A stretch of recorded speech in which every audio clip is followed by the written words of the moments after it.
Moi, c'est l'heure des partis pris. Nous rejoignent Routel Kiev pour la politique, François Langlais pour l'économie et Abnou Chalmani pour l'international.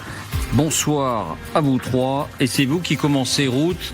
Alors, vous regardez pour une fois, pas pour une fois d'ailleurs, parce que ça vous arrive assez souvent, vous regardez hors de nos frontières. Il s'est passé quelque chose d'important pour la Hongrie, pour l'Europe, mais aussi, nous dites-vous, pour la France, avec la défaite après 16 ans au pouvoir d'un certain Viktor Orban, chef de file de l'illibéralisme politique en Europe. Oui, c'est passionnant. Je pense que c'est un événement très intéressant à analyser pour nous. Il y a plusieurs leçons. La première, c'est que Marine Le Pen et Jordan Bardella ont perdu un allié précieux et un modèle au sein de l'Europe qui les affaiblit aujourd'hui. On a le sentiment qu'avec la défaite de Viktor Orban, la progression du bloc national-populiste est freinée. Rappelez-vous, Marine Le Pen était à ses côtés le 23 mars dernier pour le soutenir. Celle qui avait obtenu un prêt crucial pour sa campagne de 2022 par une banque hongroise haranguait les foules. Écoutez. Nous sommes en train de gagner, après des décennies de lutte, ce grand combat politique. Viktor Orban, qui se présente à nouveau devant les électeurs hongrois le 12 avril prochain, est un visionnaire et surtout un pionnier. Voilà, elle disait que c'était un pionnier du grand bouleversement électoral qui allait s'annoncer avec sa victoire en 2027. De son côté, Viktor Orban ne cessait de lui apporter un soutien indéfectible. Il était au micro de LCI chez Darius Rojban. Madame Le Pen a toujours soutenu la Hongrie qui était contre l'injustice. Elle a toujours soutenu la position des États souverains. Il ne me reste qu'un seul compagnon de lutte, Madame Le Pen. Ça veut dire quoi? Soyons précis. Vous espérez la victoire de Madame Le Pen en 2027? Pour vous, c'est un événement? Oui, je boirai des magnums de champagne. Voilà, alors évidemment, c'est un coup dur pour Marine Le Pen et Jordan Bardella. Du coup, ils ont un seul mot à la bouche aujourd'hui, en forme de compliment posthume. Orban était quand même un démocrate, puisqu'il a perdu et qu'il a rendu le pouvoir à celui qui a été élu. Encore heureux, mais enfin bon. Alors, bien sûr, ce qui a fait perdre Viktor Orban, c'est l'usure du pouvoir après 16 ans. C'est aussi une corruption sans égale. Le pays est classé par Transparency International à un score de 40, à égalité avec Cuba et le Burkina Faso, en dessous de la moyenne mondiale de 42 sur 100. D'ailleurs, le nouvel élu, Peter Magyar, a dit « Sous mon gouvernement, le Premier ministre ne sera pas un roi soleil, mais un capitaine d'équipe. » Changement de style. Disons que là, ce sont des facteurs spécifiques à Orban. Mais qu'est-ce qui rejoint dans le programme de Marine Le Pen et qui fait perdre l'ancien Premier ministre? Pour moi, c'est deux choses, mais qui sont liées. Le programme économique et le rapport à l'Europe. Orban était l'allié le plus puissant de Marine Le Pen au Parlement européen. Et à cause de sa défaite, elle ne pourra pas transformer son groupe, qui était jusque-là une minorité de blocage, en une coalition puissante comme elle l'espérait. D'ailleurs, le nouvel élu veut tout de suite renouer avec Bruxelles. Écoutez. Napra pontosan 23 évvel az uniós csatlakozásunkról szóló referendum után megerősítették Magyarország helyét Európában és az Európai Unióban. Retrouver sa place en Europe et en effet, entretenir une proximité à la fois avec Poutine et Trump, les deux ennemis déclarés de l'Europe, c'est sûr que ça n'a pas porté bonheur au candidat Orban. Ensuite, toutes les atteintes à l'état de droit dans son pays ont finalement pesé lourd dans la décision des électeurs. Verrouillage systématique des institutions, des contre-pouvoirs, la Cour constitutionnelle, l'autorité des médias, tout cela était sous sa coupe, l'absence de liberté individuelle, on pense à la Gay Pride évidemment, et ces entorses aux principes démocratiques finalement lui ont coûté. Elles ont été sanctionnées par Bruxelles, 20 milliards d'euros de financement qui ont été gelés. Or, si pendant les 10 premières années, les premières années en tout cas, le pays a connu une phase de prospérité, de croissance soutenue, un chômage en baisse et une dette sous contrôle, grâce notamment à l'Allemagne, qui en avait fait une base arrière pour son industrie, ces dernières années, sa politique économique, assortie du clientélisme, a coincé le pays dans le bas du classement européen en matière de revenus. Résultat, vous connaissez la fameuse expression de Clinton, « It's the economy, stupid ». Et c'est l'économie qui a plombé Orban et son isolement en Europe qui a découragé les concitoyens qui ont vu la Pologne, par exemple, décoller. Alors, au passage, c'est pas un homme de gauche qui a été élu, Peter Magyar. On ne sait pas d'ailleurs s'il va rompre. À aucun moment pendant la campagne électorale, il n'a annoncé qu'il allait rompre avec la politique d'immigration ou la politique identitariste de la Hongrie. Mais ce qu'il ne veut plus, c'est la stratégie de l'affrontement avec l'Europe. Celle-là, elle a plombé Viktor Orban, il a perdu son bras de fer, au contraire d'une Giorgia Meloni ou des conservateurs libéraux qui sont au sein du Parlement européen et qui cherchent à influer l'Europe de l'intérieur, notamment sur l'immigration, par exemple sur le pacte immigration. Et c'est cela la leçon qu'il faut tirer, à mon avis, à la fois pour les adversaires de Marine Le Pen et Jordan Bardella, et aussi, dans le fond, pour son propre parti. Cette stratégie-là, c'est-à-dire l'affrontement avec l'Europe, la rhétorique anti-européenne, assortie d'un programme économique flou, étatiste, qui ne tient pas compte du reste du monde, ça, c'est une stratégie perdante. Peter Magyar est député européen, il faut le rappeler. Bon, il va démissionner évidemment, et il siégeait au PPE, c'est-à-dire le groupe des droites européennes, mais pas dans l'un des groupes d'extrême droite. François. Je ne suis pas sûr qu'on puisse tirer les leçons que vous tirez, même si je les rejoins, parce que il y a un élément important, c'est 16 ans de pouvoir. Bien sûr. L'usure du pouvoir d'un homme qui a été élu brillamment à plusieurs reprises, justement, avec le programme qu'on dénonce aujourd'hui. Pas tout à fait le même au plan économique, vous avez raison de faire la distinction entre le premier Orban, en quelque sorte, et le second. Mais de ce point de vue, je pense qu'il ne faut pas considérer que c'est la fin du populisme. C'est la fin d'un cycle en Hongrie, parce qu'il y a un personnage qui a écrasé la vie politique pendant presque 20 ans, enfin 16 ans au pouvoir, mais davantage avant. C'est aussi la sanction apportée à un système clientéliste, qui est souvent d'ailleurs lié à l'usure du pouvoir. L'autre chose qui m'a frappé, alors c'est plutôt quelque chose de positif, et là je pense qu'il faut le mettre sur le compte de cette culture européenne qu'il faut défendre et qui est vivace, même en Hongrie, c'est la rapidité avec laquelle il reconnaissait sa défaite. Sure. Et où il a dit, bon ben voilà, et où il a souhaité bonne chance à son adversaire. Vous allez me dire c'est normal, mais on finit par s'étonner de choses normales et s'en féliciter. Abnouz. C'est ce que j'allais dire. Alors pardon, ça va être un peu difficile. J'ai une petite voix et je risque une canne de tout, donc je m'excuse d'avance. Mais moi, ça m'émeut à chaque fois. La démocratie, c'est l'alternance. Et quand je vois ça, et ça me brise à chaque fois un peu plus le cœur pour le reste du monde, en me disant pourquoi le reste du monde n'a pas le droit à la démocratie. Donc quand j'entends encore des gens du siècle précédent qui osent dire des choses comme la démocratie, en fait tout le monde n'en veut pas, c'est pas fait pour tout le monde. Quand vous voyez, après 16 ans de pouvoir quasi absolu effectivement d'un Viktor Orban, la manière dont il se retire, et qu'il y a eu une campagne qui était effectivement musclée, mais qui a abouti à la victoire d'un autre, alors que c'est un libéral conservateur, tout ce que vous voulez, mais c'est pas le même. Et ça me réchauffe le cœur, et je crois pas qu'il y ait un seul être humain sur Terre qui rêve d'un autre système que celui-là.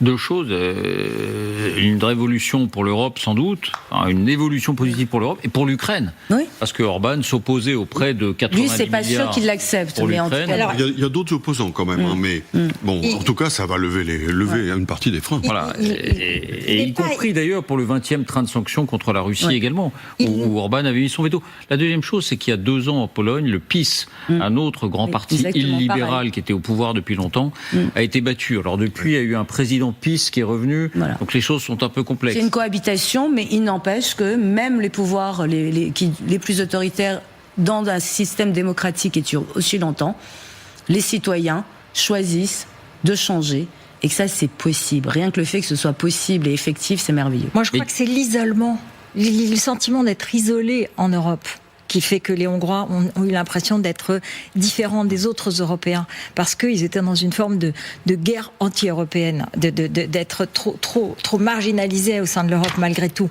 Sur la société, sur les mœurs, sur la démocratie, c'est la volonté d'être comme les autres. Ce qui ne veut pas dire qu'ils ne restent pas eux-mêmes, je suis d'accord. Est-ce qu'il n'y a pas une forme de banalisation aussi de ce parti à travers ce dont parlait François, ce dont vous parliez, Ruth, c'est-à-dire il reconnaît sa défaite, et la Hongrie va connaître l'alternance, alors qu'on a beaucoup dit l'illibéralisme, on n'est pas très loin du fascisme, et il n'y aura plus jamais d'alternance. C'est complètement rassurant. D'une certaine façon, c'est une bonne nouvelle. Bien sûr, c'est rassurant sur le fonctionnement démocratique en Europe, auquel on doit être très attaché. Je souscris tout à fait à ce qu'a dit. Et ça marque le contraste avec les États-Unis. Trump se prévaut d'être son allié, etc. Bon, il y a eu le Capitole. On ne sait pas ce qui va se passer en novembre s'il perdait les élections. Enfin, il y a bien un doute aux États-Unis qui est incroyable, mais qui est là.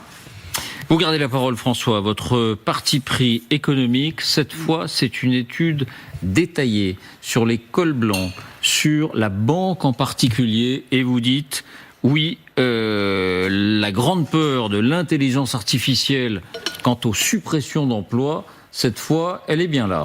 Oui, il y a 2 points en réalité qui ont fait changer le climat dans les derniers jours, dans les dernières semaines sur l'intelligence artificielle. L'emploi, vous l'évoquiez, et en particulier l'emploi des jeunes. Phénomène incroyable aux États-Unis, qui est souvent assez précurseur dans les évolutions économiques. Le chômage des jeunes diplômés augmente aujourd'hui plus vite que celui de la population générale. C'est incroyable, on n'a jamais vu ça. Pourquoi ? Parce que les grandes entreprises, dans le conseil, dans la finance, recrutent des jeunes pour leur faire compiler des dossiers, préparer des décisions qui sont prises par les seniors de 35 ou 40 ou 45 ans. Or, aujourd'hui, ce travail, il est fait par l'IA. Seulement pour compiler des dossiers ? Bien souvent, vous savez, dans le conseil, c'est le parcours initiatique classique. On vous fait travailler beaucoup, mais vous faites des dossiers pour les autres. Et cette fonction-là, elle est aujourd'hui absolument sans utilité. Selon le Wall Street Journal, dans les 15 plus grandes entreprises technologiques, la part des embauches de débutants a chuté de 50%. C'est considérable. Autre élément donné par une étude d'Anthropic qui est parue aujourd'hui même. Anthropic, c'est cette société qui est parmi les plus avancées américaines en matière d'OpenAI. Absolument. Et bien selon cette étude, les embauches de jeunes dans les entreprises utilisant l'IA auraient chuté de 14%. Au point que certains s'interrogent même sur les problèmes de pyramide des âges que les entreprises pourraient avoir dans 10 ans, quand il manquera vraiment une tranche d'âge. Normalement, vous savez, c'est le parcours initiatique. Vous prenez les responsabilités progressivement. Il va peut-être y avoir un trou démographique. Et on a toute une série d'éléments qui montrent que même chez les salariés un peu plus âgés, ceux-ci commencent aussi à s'inquiéter. 18% des salariés américains, sondés récemment par Gallup, pronostiquent la disparition de leur poste de travail d'ici 5 ans. 18%. C'était 15% il y a 3 ans. Et cette proportion atteint 31% dans l'industrie de l'assurance et celle de la banque. Donc c'est vraiment considérable. François, vous voyez la question qu'on a envie de vous poser. Vous nous avez toujours dit, quand on a inventé le train, eh bien tous les employés des diligences se sont dit c'est la catastrophe, et puis le train a provoqué de tels gains de productivité qu'ils ont tous retrouvé d'autres emplois ailleurs. Destruction créatrice. Est-ce que ce sera le cas cette fois, ou est-ce que ça va bien au-delà ? Je persiste à le penser, parce que on est toujours complètement impuissant pour essayer d'imaginer les secteurs de demain. L'inventivité humaine est sans limite. Ce qui est probable sur le moyen terme, c'est qu'on ait à la fois des nouvelles activités. Je prends toujours cet exemple. Ce truc-là qu'on a dans la poche, ça fait jamais que 15 ans. Qui aurait imaginé que chacun d'entre nous le regarderait 150 ou 200 fois par jour pour faire des choses extrêmement différentes ? Personne ne l'aurait imaginé. Et pourtant, aujourd'hui, ça fait vivre en France même des dizaines, peut-être des centaines de milliers de personnes. Il y aura d'autres choses comme ça. Ça me paraît inévitable. Mais à court terme ? Mais disons, je pense qu'à long terme, on va avoir des nouveaux secteurs, mais on va avoir aussi une baisse du temps de travail, c'est sûr, globale, qui va se faire de façon désordonnée. Mais vous savez, Keynes a écrit en 1930 un texte qui s'appelle « Lettre à mes petits-enfants ». Et il pronostiquait justement la société de 2030. C'est bientôt. Et il disait, en 2030, nous travaillerons probablement 2 à 3 heures par jour, juste assez, disait-il, pour contenter le vieil Adam en nous. d'Adam et Ève, qui a été précipité du paradis pour reconnaître l'enfer du travail. Et bon, il s'est peut-être trompé de 15 ans, mais finalement la tendance est là. Le problème, c'est la transition, évidemment. C'est-à-dire que la transition, elle fait des victimes. Et celle-ci va en faire probablement d'assez nombreuses. La CGT a raison quand elle plaide pour la semaine des 32 heures ? Probablement, mais probablement pas à sa façon. Au fond, la CGT fait l'histoire, mais elle ne sait pas l'histoire qu'elle fait. Mais j'ajoute, si l'IA fait peur, c'est bien sûr à cause de l'emploi, mais aussi à cause de la sécurité. Là, depuis quelques jours, vous savez justement, Anthropic, dont on parlait à l'instant, vient de mettre au point un nouveau modèle qui s'appelle Mythos, ultra performant, qui est capable de détecter les failles des systèmes informatiques qui sont cachés depuis des décennies, et notamment les failles qu'on appelle 0 jour, qui sont dès le début début, quand on conçoit un système informatique et qu'on ne trouve qu'au bout d'efforts considérables. C'est ça que les hackers cherchent. En fait, ils peuvent rentrer dans un système très facilement. Et Mythos a la capacité de remplacer des équipes de dizaines de personnes super spécialisées, super chevronnées, qui travaillent 24 heures sur 24, donc il peut détecter toutes les failles. Dans les systèmes bancaires, mais aussi les systèmes de sécurité des téléphones, dans les navigateurs, nous sommes à nu devant Mythos. Et c'est tellement puissant que Anthropic a refusé de le mettre sur le marché en disant c'est trop dangereux. Et il en a fait une présentation limitée à quelques sociétés, parmi lesquelles une grande banque, JP Morgan, pour l'avertir des dangers que ça pouvait occasionner. Et Bloomberg nous révèle que le 7 avril, donc il y a quelques jours, Scott Bessent, le secrétaire au Trésor américain, et Jay Powell, le président de la Fédérale Réserve, ont convoqué tous les dirigeants de grandes banques pour les sommer de réfléchir à ce problème et de faire face à ce qu'ils appellent une nouvelle ère de la cybersécurité. Donc, c'est dire qu'on entre dans un autre monde, et je pense que là encore, il faut reprendre la distinction entre les deux périodes. À long terme, nul doute que les gentils seront aussi puissants que les méchants. Hein. Et c'est toujours l'histoire des gendarmes et des voleurs c'est souvent les voleurs qui s'équipent les premiers. Ils ont de l'argent, ils sont plus rapides, mais la police finit par le faire aussi. Le problème, c'est la période de transition, et la période de transition, c'est maintenant. On est dans le plan. Abnouz, votre parti pris, c'est un vrai James Bond. Hein. En vérité, on imagine le méchant de James Bond s'emparant du produit dont vous parlez. Et le spectre. Voilà, le spectre est de retour. Le spectre, pour aller ensuite percer tous les secrets des appareils officiels. Alors, c'est presque un coup de gueule que vous poussez, Abnouz.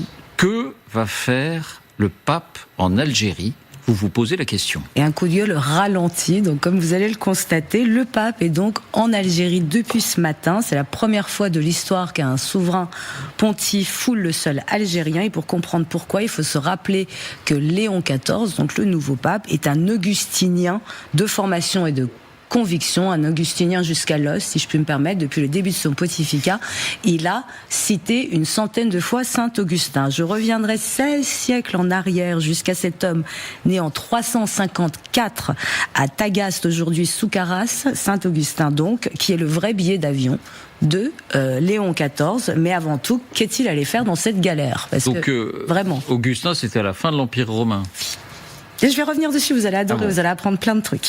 Le cardinal Vesco, archevêque d'Alger, avance une formule qui en dit long sur la stratégie du Vatican. Il parle de présence fraternelle plutôt que de confrontation, de marche commune plutôt que revendication. Autrement dit, on ne dit pas, on ne nomme pas, on ne confronte pas, on est là, en souriant, et on espère que seule cette présence suffise à témoigner. Témoigner de quoi ? J'y reviendrai aussi. Pour le président algérien Tebboune, c'est jackpot, hein. Il accueille le pape. C'est une image diplomatique dont il va bénéficier dans les mois qui viennent, notamment dans les négociations avec l'Europe sur les négociations gazières là, qui vont bientôt arriver. C'est le soft power algérien qui se refait une santé. C'est l'Algérie qui dit au monde, regardez-nous, nous dialoguons, nous sommes stables, nous sommes ouverts. Et pourtant, les 3/4 des églises protestantes d'Algérie ont été administrativement fermées en janvier 2025. Leurs fidèles se retrouvent dans des garages, des maisons privées ou sous les oliviers en pleine nuit de Kabylie. En avril 2025, 10 chrétiens ont été arrêtés après une simple célébration de Vendredi Saint. Interrogatoire, saisie de téléphone, intimidation. Un converti peut être privé d'enterrement chrétien. Certains prénoms chrétiens sont refusés à l'état civil. Et la liberté de conscience, vous me direz, eh bien l'État algérien refuse explicitement de reconnaître d'autres religions que l'islam. Tous les Algériens sont présumés musulmans. Donc ce n'est pas un dysfonctionnement, c'est un système. Et puis, vous attendez, il y a Boualem Sansal, écrivain franco-algérien, emprisonné durant 1 an et libéré depuis peu, qui fut inculpé d'atteinte à la sûreté de l'État. Boualem Sansal, qui pour moi est quand même l'héritier d'une certaine idée de la liberté de conscience, mais aussi de la grande tradition augustinienne du, je cite, moi j'adore ça chez Saint-Augustin, fais ce que tu veux, mais d'abord sache ce que tu es. C'est beau, hein. Et puis, il y a toujours Christophe Glaise, journaliste français, otage de l'État algérien, condamné à 7 ans de prison pour apologie du terrorisme. Et puis, il y a les moines de Tibérine. Ça, j'ai pas pu m'empêcher de penser aux moines de Tibérine. Il ira pas à Tibérine. Trappiste, non. Enlevé en 1996 durant la guerre civile algérienne, assassiné très probablement par les islamistes. Alors, ça va être un peu gore, mais on a récupéré leurs têtes, mais leurs corps sont toujours déclarés disparus et nous ne savons pas qui les a assassinés. Et donc non, le pape n'ira pas à Tibérine, mais comme aujourd'hui, il a visité le monument aux martyrs de la guerre d'indépendance algérienne et il ne rendra pas hommage aux 250 000 morts civils de la guerre d'Algérie qui, eux, n'ont pas le droit au monument aux morts. Mais voilà, que voulez-vous, il y a Saint-Augustin, l'un des plus grands penseurs que l'Occident ait produit. Et il se trouve, Saint-Augustin est africain, il est berbère, il est nord-africain, il est algérien, si on veut pousser l'anachronisme jusqu'au bout. Alors, qui est Saint-Augustin ? C'est l'auteur des Confessions, que je conseille. Premier récit introspectif de l'histoire, premier homme qui écrit « je » en cherchant Dieu. Ça n'était jamais arrivé avant. Alors le deuxième immense penseur de l'histoire qui a dit « je » en parlant de Dieu, c'est le persan Mansour al-Hallaj au Xe siècle. Il faut bien ramener quand même les choses à la Perse. Vous avez vu un petit retour là, il est sympa. Qui a dit lui, je suis Dieu. Et pour ça, je suis la vérité, donc je suis Dieu. Il a été condamné à être crucifié à Bagdad au Xe siècle, quand même. Saint-Augustin, c'est aussi l'auteur de la Cité de Dieu, traité politique et théologique, qui va structurer toute la pensée occidentale médiévale en posant entre autres, figurez-vous, les fondements de la doctrine du péché originel, de la grâce et de la prédestination, qui servira même aux protestants. Mais parce que le pape, il faut le dire, depuis sa plus tendre jeunesse, est fasciné par Saint-Augustin. Alors, je l'ai dit, mais j'allais le dire. Pardon. Je sais que ça vous change que je parle tellement lentement, mais tout sera dit et bien dit. Et donc, Saint-Augustin, pourquoi j'insiste aussi sur Saint-Augustin ? C'est que Saint-Augustin a combattu ce qu'on appelait les hérétiques de l'époque. En l'occurrence, par exemple, les manichéens. Pareil, alors là, je ne vais pas m'en empêcher, qui sont tous les manichéens, sauf manichéens. Le manichéisme, qui a été fondé par Mani, encore un persan. Donc, je vous conseille à tous la lecture des Jardins de lumière d'Amin Malouf pour comprendre. Et c'est absolument passionnant. Et Saint-Augustin a été l'évêque d'Hippone, l'actuel Annaba, donc en Algérie toujours, de 395 jusqu'à sa mort en 430, pendant que les Vandales assiégeaient la ville. Il est mort dans une cité en ruine, sans jamais capituler. Et c'est bien ça la différence, c'est que Léon XIV, il est bien mignon. En 2004 et en 2009, il a fait ces deux fois-là, les voyages à Annaba pour sa passion, marqué pour son pèlerinage à ce grand homme qui est Saint-Augustin. Alors oui, je comprends le voyage, je comprends l'attrait, l'émotion, la cohésion spirituelle. C'est peut-être même une sagesse, mais, et là le mais il est immense, c'est une capitulation douce. C'est ce que j'appelle une capitulation douce, parce que le silence du Vatican sur Boualem Sansal, sur Christophe Glaise, sur les pasteurs de Kabylie, sur les convertis poursuivis, ce silence a un nom, il s'appelle la raison d'État, déguisée en humilité évangélique. Saint-Augustin, lui, ne se taisait pas. Et elle est peut-être là la différence. Alors, c'est bien mignon de mettre Saint-Augustin sur un piédestal et de pas faire tout comme lui. Saint-Augustin, il écrivait des milliers de lettres. Il polémiquait avec les manichéens, par exemple. Il débattait. Il nommait ce qu'il considérait être l'erreur. Il n'a jamais pratiqué le silence diplomatique. Il préférait la confrontation de la vérité. Peut-être que le pape, lors de son voyage, s'émouvra du sort réservé aux chrétiens, enfin aux catholiques. Il y a combien de catholiques en Algérie ? Très peu, et d'ailleurs la plupart ne le disent pas, donc ça règle... 8 000, je crois. Ça, 8 000. J'allais dire 10 000, mais il y en a beaucoup qui se taisent, donc il y en a peut-être plus, il y en a, on ne sait pas. Donc est-ce que la passion de Léon XIV pour Augustin est une raison suffisante pour rendre en Algérie ? Vous l'aurez compris, non. Le pèlerinage spirituel, c'est beau, c'est légitime, c'est émouvant, mais un pèlerinage qui ne dit rien des vivants au nom desquels il est accompli, c'est un pèlerinage qui se retourne contre lui-même. Sauf si il est allé vraiment plaider la cause de Christophe Glaise et qu'il permet sa libération, et là ça aura été utile, en effet. Ça sera mignon comme un chaton, mais n'empêche que pour moi le mal a été fait quand même. C'est quand même, il va pas n'importe où, et le fait de ne pas aller à Tibérine, moi c'est cette histoire, on a tous vu le film. Des hommes et des dieux, c'est une histoire qui a été extrêmement... C'est des gens qui ont choisi, ces moines trappistes, de rester en Algérie pour la population locale, donc pour des musulmans, qui les ont soutenus, qui ont été là parce qu'ils pensaient qu'ils avaient leur devoir de chrétiens et de partager la souffrance de cette guerre civile. Et le fait que l'hommage ne soit pas national au niveau de l'Algérie et que même le pape ne soit pas capable de rendre hommage à ce sacrifice, j'allais dire, qui fait peut-être le cœur de la chrétienté, moi ça me brise le cœur. François ? C'est un pape un peu désorientant, parce que son premier voyage à Monaco, on attend maintenant les 2 Siciles. Et c'est vrai que je partage votre interrogation. Ah oui, vraiment. Alors, pour instruire le dossier, si je puis dire de façon complète, il faut quand même signaler son algarade avec Trump. C'est pas un homme qui se désintéresse des questions du monde. Et je suis pas sûr qu'il risque quoi que ce soit en s'en prenant au président américain, mais il a au moins dit les choses clairement. C'est facile, j'allais dire. C'est plus qui ne s'en prend pas au président américain pour dire, quand même, hein, vous êtes un va-t-en-guerre méchant. Hein. De la part du pape, quand même. Non, François l'avait fait aussi. Mais c'est Trump qui a commencé. Mais il est américain. Et il est américain. Il passe son temps à dire qu'ils se sont pas américains. Donc, il y a un moment... Non mais, je veux dire, taper sur Trump, si c'est ça... le passeport pour dire on fait quelque chose, c'est quand même aujourd'hui trop facile. En tout cas, c'est vrai qu'il légitime, il reconnaît le président Tebboune et lui donne un certificat comme ça d'honorabilité à un moment où il faut faire pression sur lui pour qu'il donne au contraire, lui, des gages sur justement un certain nombre de choses que la France demande notamment. Et là, donc ça, c'est un petit peu dérangeant. C'est très dérangeant. Autoritaire. Merci à vous trois pour ces partis pris et merci à vous de nous avoir suivis. Merci à vous de nous avoir suivis.